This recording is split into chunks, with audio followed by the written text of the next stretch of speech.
नमस्ते, मेरा नाम है प्रेरणा और आप देख रहे हैं ऑर्डिनरी। आज हम आपके लिए लेकर आए हैं हमारा स्पेशल ब्लॉग। ये ब्लॉग हमें हमारी एक रीडर ने भेजा है। उनकी उम्र 28 साल है, एक हेल्दी रिलेशनशिप में है, एक बच्चा भी है। लेकिन जब वो पलटकर अपनी शादी के शुरुआती दिनों को याद करती हैं तो अनकंफर्टेबल हो जाती हैं। आज भी इनका ब्लॉग है इनकी फर्स्ट नाइट यानी सुहाग रात के बारे में, जब इनका कंसेंट यानी इनकी मर्जी नहीं पूछी गई थी। इनकी निजता का सम्मान करते हुए हम इनका नाम यहाँ पे पब्लिक नहीं कर रहे हैं, लेकर आए हैं उनका लिखा हुआ एक्सपीरियंस जो उन्होंने ब्लॉग में हमें भेजा।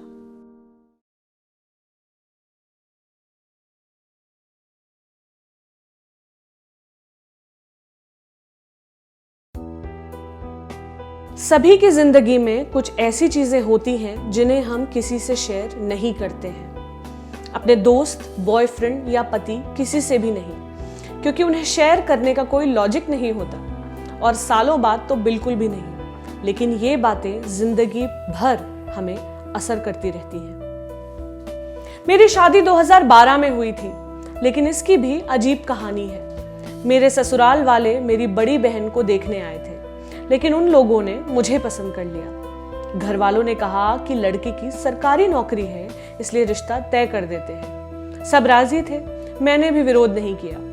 पूछा कि मेरी अचानक क्यों, लेकिन कोई ठीक जवाब उनसे नहीं मिला। माँ ने कहा कि कई लड़कियों की शादी इसी उम्र में होती है, खुद उनकी भी हुई थी, ऐसा नॉर्मल है। मैंने उनकी बात मान ली। इस तरह पढ़ाई के बीच ही मेरी शादी हो गई। अरेंज मैरिज, 21 साल की उम्र में। मेरी पढ़ाई गर्ल्स स्कूल और गर्ल्स कॉलेज से हुई थी, इसलिए एक भी लड़का मेरा दोस्त नहीं था। मेरी जॉइंट फैमिली थी, इसलिए पति से सगाई के बाद सीधे शादी पर ही मिली। सगाई और शादी के बीच इतना टाइम नहीं था कि एक दूसरे को ठीक से जान पाते। शादी के बाद मैं उनके घर पहुंची। मैं छक कर सोना चाहती थी, लेकिन दिन भर रेस्ट करने को भी नहीं मिला। फर्स्ट नाइट थी, मैं पति से खूब सारी बातें करना चाहती थी, उसके साथ कंफर्टेबल होना चाहती थी, उनके घर परिवार से जुड़ी बातें जानना चाहती थी। लेकिन ऐसा नहीं हुआ। मेरे पति ये समझ ही नहीं पाए कि मैं अभी उनके साथ फिजिकली सहज नहीं हूँ। उन्होंने मेरी इच्छा को अनदेखा कर दिया। मेरी मर्जी जाने बिना उन्होंने मेरे साथ वो सब कुछ किया जो फिल्मों में सुहागरात के नाम से दिखाया जाता है। मैं इसके लिए तैयार नहीं थी।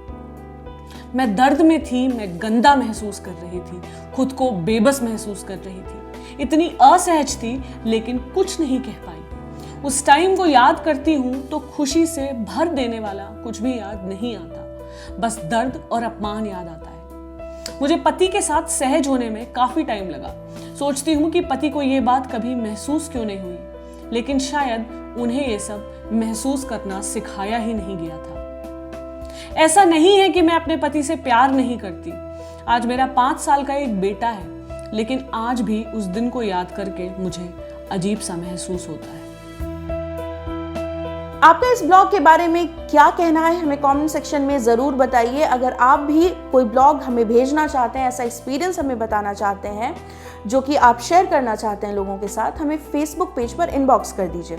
अगर आप ये वीडियो हमारे फेसबुक पेज पर देख रहे हैं तो हमारे फेसबुक पेज ऑर्डिनरी को लाइक कर लीजिए। अगर आप ये वीडियो यूट्यूब पर देख रहे हैं तो हमारे यूट्यूब चैनल ऑर्डिनरी को सब्सक्राइब कर लीजिए। बेल आइकन प्रेस करना मत भूलिएगा, हमारे सारे वीडियोस सीधे आप तक पहुंचेंगे। बहुत बहुत शुक्रिया।